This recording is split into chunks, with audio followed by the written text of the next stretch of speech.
Hi అండి, అందరికీ నమస్కారం. మీ అందరి మధ్య ఆ ఫంక్షన్లో నేను ఉండాలి, కానీ నేను ఎక్కడో ఉండి రాలేకపోతున్నాను. చాలా బాధగా ఉంది. అక్కడికి వచ్చిన మీ అందరికీ పేరు పేరున నేను సారీ చెప్తున్నాను. అలాగే సర్వమంగళ గౌరి గారు, నన్ను మీరు మరీ క్షమించాలి, నేను రాలేకపోయాను. మా జ్యోతిలక్ష్మి సినిమా గురించి మీరు బుక్ రాయటం, ఆ పుస్తకం రిలీజ్ చేయటం అనేది మా సినిమాకి మాకు మంచి ఇంకా ఎక్కువ రెస్పెక్ట్ తీసుకొచ్చింది. థ్యాంక్ యూ సో మచ్ అండి. 40 ఏళ్ల క్రితం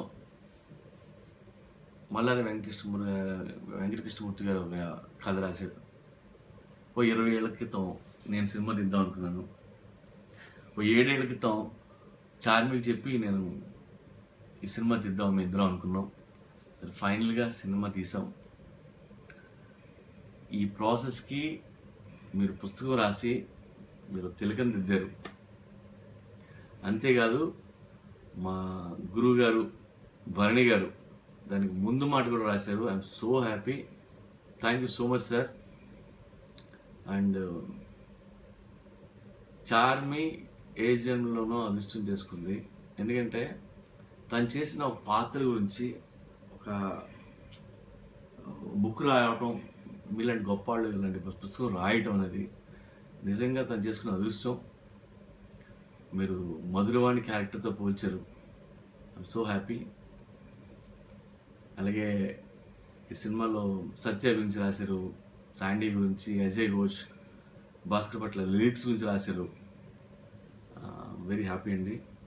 అండ్ ఈ సినిమాలో చాలామంది కొత్త టెక్నీషియన్లు వచ్చేసారు. వాళ్ళందరికీ ఇది మంచి ఇన్స్పిరేషన్. మీరు రాసిన పుస్తకం అంటే చాలా అవార్డుల కంటే మేము ఇంకా గౌరవంగా హ్యాపీగా ఫీల్ అయ్యే పని మీరు చేశారు. And love you for that. And ఈ కథ రాసిన మల్లాది గారు ఫంక్షన్ ఉంటే బాగుండు, బట్ ఆయన ఎప్పుడు మీడియా ముందుకు రారు, ఏ ఫోటోలు కానీ ఏమి ఇవ్వరు. బట్ ఎందుకంటే కథ రాసింది ఆయన.